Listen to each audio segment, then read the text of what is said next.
I wasn't looking for my family beneath a concrete overpass, but that's where I found them. My name is Ruth Whitaker, and I own a small candy shop in Des Moines called Whitaker Confections.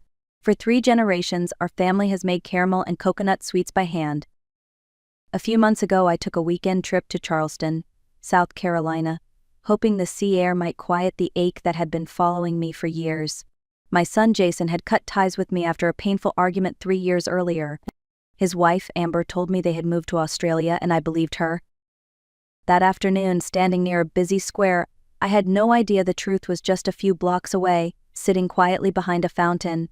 By the time the sun set, I would discover my granddaughter had never left the country and my son had been living a lie he didn't write. The air in Charleston that afternoon was warm and sweet with the scent of magnolia trees.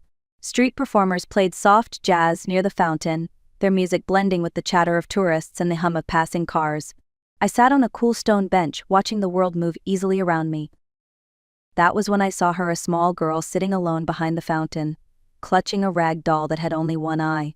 Her hair was tangled, her feet bare and dusty. She wasn't begging like the other children nearby. She just sat there quietly, staring at the crowd with wide, uncertain eyes. A couple passed, and a piece of cookie fell from their bag. The girl hesitated, glancing around before crawling forward to pick it up. She brushed it off and tucked it carefully into her torn pocket instead of eating it. Something about that small act hit me deep inside. I walked to a bakery nearby and bought 2 croissants and a small carton of chocolate milk. When I returned, I knelt down in front of her. "Here you go, sweetheart," I said softly. She looked up, startled, her dark eyes wary. But then I saw a tiny birthmark on her eyelid, shaped like a teardrop. My heart froze. That mark was identical to the one my son Jason had since birth. For a moment I couldn't breathe. My hands trembled as I held out the bag of pastries. The little girl stared at me, unsure whether to trust a stranger. Then, with slow, hesitant movements, she reached out and took it. Her small fingers brushed mine cold, fragile, trembling. "Thank you," she whispered, barely loud enough to hear. I forced a smile and nodded, though my heart was pounding. It couldn't be. My granddaughter, Lily, was supposed to be in Australia. I repeated that to myself, again and again, but doubt had already crept in. Before I could speak, the girl looked straight into my eyes and said something that made the world tilt. "Grandma, is that really you?" I stumbled back, shaken. "No, sweetheart, you must be mistaken," I said, trying to keep my voice steady. "My granddaughter lives far away." Her eyes filled with tears, but she didn't argue. She just stood there, watching me as I turned to leave. I walked away quickly, every step heavier than the last. But then I heard her behind me, running, calling through her tears. "Grandma, don't go. Please." I stopped in the middle of the narrow alley, the sound of her sobs echoing off the walls. I couldn't walk away. Something inside me told me I had to listen. The little girl tugged at my coat, her small hand trembling but determined. "If you don't believe me," she said softly, "I'll take you to my dad. When you see him, you'll believe me." My mind screamed to walk away, but my heart had already decided. I followed her as she led me away from the busy streets toward the edge of the city. The laughter and music faded behind us until all I could hear was the distant rush of water. We reached a dirt path that ran along a quiet river, hidden beneath an old concrete bridge. The air grew colder, thick with the smell of damp earth and rust. There were cardboard boxes spread on the ground, a few bottles, and a burned-out fire pit. The girl let go of my hand and ran forward. "Dad, look who I found," she called out. A man stood with his back to us, sorting through a pile of scrap metal. His clothes were torn, his hair matted, his shoulders thin and tired. He turned at the sound of her voice and the world seemed to stop. Even under the dirt and unshaven beard, I recognized him instantly. It was Jason, my son. My purse slipped from my hand and hit the ground. I stood frozen, my breath caught somewhere between disbelief and heartbreak. My son had been here all along, living beneath the bridge. I stood there, staring at the man who used to fill my kitchen with laughter, now reduced to a shadow of himself. Before I could speak, Jason turned away, his voice hoarse. "Please, just leave. We don't have anything to give you." But I couldn't move. My heart broke as the memories came rushing back the last time I saw him. It was a Saturday afternoon in Des Moines. I was making chili, Jason's favorite since childhood. The kitchen smelled of cumin and onions when he stormed in, his face red with anger. Behind him was Amber, his wife, with tears that looked carefully placed. Mom, Jason said coldly, why are you talking about Amber to the neighbors? You said she's lazy, that she only spends my money. I froze. Jason, that's not true. Amber's soft sobs filled the room. I just can't take her cruelty anymore, she whispered. Jason didn't let me speak. His voice shook, but it was firm. From now on, I don't want you in my life. Even if I starve, I'll never come back. He grabbed Amber's hand and walked out, slamming the door. I remember standing there, the smell of chili suddenly turning bitter. Weeks later, Amber texted me from his phone, "We're moving to Australia. Forget us." And I did because I thought I had no choice. But now, standing under that bridge, I realized she had lied. My son had never gone anywhere at all. Jason stood motionless, his shoulders trembling, unable to meet my eyes. Then he sank to his knees, his face buried in his hands. "Mom, I'm sorry," he choked out. "It's all my fault." His words shattered me, but I didn't let him finish. I reached for his arm, my voice steady though my heart was breaking. "Enough, Jason. You've suffered long enough. You and Lily are coming home with me." He shook his head, whispering through tears, "I don't deserve that." "You're my son," I said, gripping his hand firmly, "and she's my granddaughter. That's all that matters." That night, we boarded a bus bound for Iowa. Lily sat between us, holding my fingers tightly as if afraid I might disappear. Jason stared out the window, silent, lost in the dark reflections. When the bus rumbled through the night, I promised myself I would fix what was broken. No more bridges. No more running. I didn't know what waited ahead, but I knew one thing for sure: my family was coming home. When we arrived in Des Moines, the morning light had just begun to spread across the quiet streets. The familiar scent of sugar and caramel drifted from the small workshop behind my house. Jason hesitated at the gate, his eyes full of shame. "Mom, I don't know if I can walk in there," he murmured. I opened the latch and looked back at him. "This is your home, Jason. It always was." Inside, the house felt the same as it had 3 years ago, except for the silence that had settled in its corners. I took Lily straight to the bathroom and filled the tub with warm water. When I helped her take off her old clothes, I could see faint bruises on her thin arms. My chest ached, but I kept my voice calm. As I washed her hair, she sighed softly. "Grandma, the water feels so warm." "You can have a warm bath every day now, sweetheart," I whispered, brushing the soap from her forehead. Afterward, I gave her a pink dress I had bought years ago, when I still believed she might come back. It fit perfectly. She smiled shyly, and for a moment the house felt alive again. Jason shaved, cleaned up, and put on one of his father's old shirts. He stood awkwardly in the doorway. "Do I look okay?" he asked. I smiled through my tears. "You look like my son again." The days that followed were quiet but full of small changes. Jason kept himself busy, helping me in the workshop. At first he swept the floors, cleaned the counters, and carried sacks of flour, as if hard work could wash away the guilt he carried. I let him. One afternoon, while I struggled with my old order notebook, Jason came over. "Mom, you're still doing everything by hand?" he asked gently. "It's how your grandfather did it," I said with a shrug. He smiled faintly and sat down at my dusty computer. "Let me show you something." Within a few days he had built a simple website for Whitaker Confections. He photographed our caramel squares and coconut clusters, added warm captions, and shared stories about our family recipes. Soon, people began placing online orders. It started small, one from Omaha, another from St. Louis. But then the notifications multiplied. "People love the story, Mom," Jason said one morning, his voice brighter than I'd heard in years. We spent nights packaging sweets together while Lily stamped each box with a tiny red heart. She giggled every time the ink smeared, and for the first time in years, laughter filled the kitchen again. It wasn't just candy we were making anymore. It was hope, one batch at a time. It happened on a bright afternoon when the shop smelled of fresh caramel and customers were lined up outside. I was at the counter wrapping boxes when I heard the sound of a car stopping abruptly by the gate.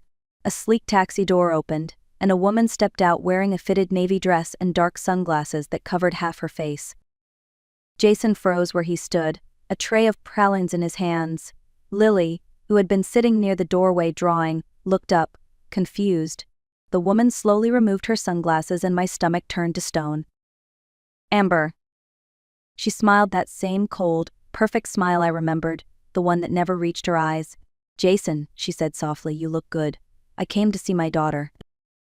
Lily shrank behind her father, clutching his shirt. "Dad, who is she?" she whispered. Jason's jaw tightened. "You have no right to be here, Amber," he said. "You left us." Her tone hardened. "I'm still Lily's mother, and I want what's mine half of this shop. We built it together." I stepped forward, standing between her and the child. My voice was calm, but it carried years of pain. "Leave, Amber, you're not welcome here." She smirked, turned toward the watching customers, and said under her breath, "We'll see about that." Within a week of Amber's visit, everything began to unravel. It started with a single post in a local food group online. The username was NewMom4Truth. The post read, "Warning, my son got sick after eating candy from Whitaker Confections. Please be careful."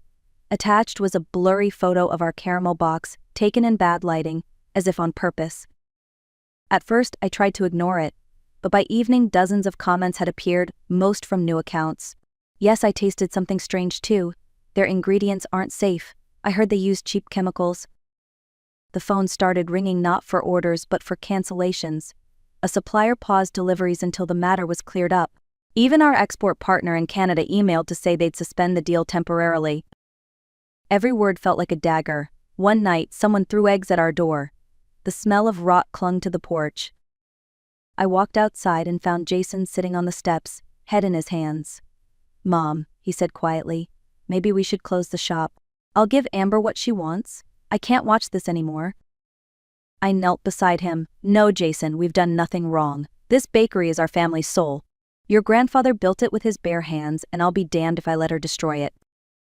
Inside, Lily sat at the kitchen table, her eyes red. "Grandma," she whispered, "kids at school said our candy makes people sick. Is that true?"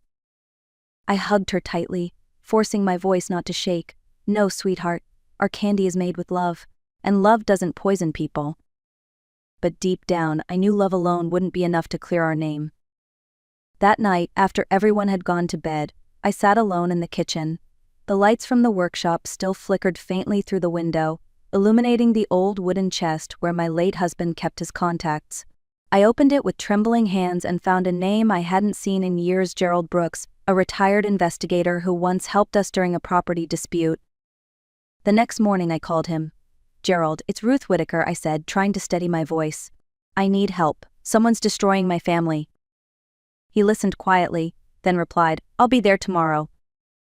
When he arrived, he brought someone with him, a young lawyer named Maya Reynolds. She was sharp, confident, and spoke with the kind of calm that made people believe her before she even finished a sentence. We sat in my living room, the air thick with tension. Jason told them everything: Amber's return, the threats, the online posts. Maya took notes quickly, then looked up. "We'll need 3 things, she said. "Proof of your innocence, evidence of her defamation, and documentation from your divorce case. If Amber left a paper trail, we'll find it." Gerald leaned forward. "I'll handle the digital side. Fake accounts don't just appear out of nowhere. Someone created them, and they'll lead back to her." Jason rubbed his temples. "Do you really think we can stop her?" I reached across the table, taking his hand. "We're not just stopping her," I said softly. "We're taking back our life." For the first time in days, I saw something flicker in Jason's eyes: hope. That night, as I turned off the lights, I whispered a silent promise to the walls of our little shop. "No one will take away what we've rebuilt. Not again." True to his word, Gerald began digging immediately. 2 days later, he called and asked us to meet him at the shop.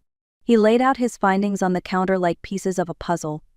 Every social media account spreading those lies was created within the same week, he explained. All from one IP address, located in a small internet cafe in Charleston. My pulse quickened. "Charleston?" I whispered. "That's where I met Lily." Gerald nodded. "Exactly. And guess who appeared on the cafe's security footage during those posting hours?" He slid a printed still across the counter. Even in the grainy image, Amber's face was unmistakable. Maya arrived soon after, holding a folder of her own. "I also checked the hospital from the viral video," she said. "The boy in that clip. He wasn't poisoned.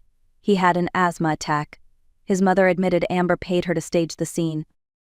Jason's jaw tightened, rage and disbelief fighting in his expression. "She paid someone to fake a child's illness." "Yes," Maya said calmly. "And there's more." She opened another folder and pulled out a copy of his divorce file. Near the end was a page signed by Amber, her own handwriting, clear and legible. It read, "I.A. Amber Cole, after receiving all assets from Jason Whittaker, waive any future claim to his property or financial support. Jason stared at it in shock. She signed this herself. Maya nodded. Voluntarily and notarized. She can't claim anything now, not the shop, not custody, not a cent.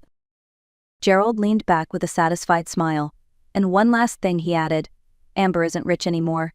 She lost every dollar she took from you in a bad crypto scheme. That's why she came back. For a long moment no one spoke. The truth was heavier than anger but clearer than ever. Amber hadn't returned for love or forgiveness, she came back for money and revenge. The day of the hearing arrived like a storm. The courthouse in downtown Des Moines was packed with reporters, photographers, and curious onlookers. Amber had made sure of that. She sat at the defendant's table in a deep red dress, her hair sleek, her smile confident, as if she were starring in her own redemption story. Beside her was a lawyer who looked expensive but nervous. Jason's hand trembled as we took our seats. I placed mine over his. Stay calm, I whispered. The truth doesn't need to shout. Amber's lawyer spoke first, his tone dramatic. He painted Amber as a devoted mother forced into hardship, claiming she was abandoned by Jason and defamed by our bakery's success.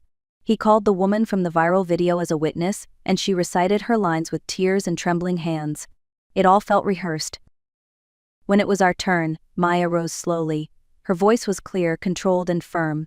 Your Honor, every accusation against the Whittaker family is false, she began. She presented the food safety certificates first, each one signed and dated, proving our compliance. Then came the hospital's report showing the boy had suffered from asthma, not food poisoning. The witness who had once cried so dramatically now looked down, unable to meet the judge's eyes. Finally Maya lifted the paper that ended it all, the signed waiver from Amber's own hand. Mrs. Cole not only relinquished all rights to her ex-husband's assets, Maya said, she also orchestrated a deliberate campaign to destroy his family's business. The courtroom fell silent, Amber's face drained of color. The judge adjusted his glasses, his voice steady. The court rejects Miss Cole's claims of custody and property. Furthermore, there is sufficient evidence for a defamation counterclaim. As the gavel struck, Amber stood frozen, her performance finally over. When we stepped out of the courthouse, the afternoon sun felt different, brighter, almost forgiving.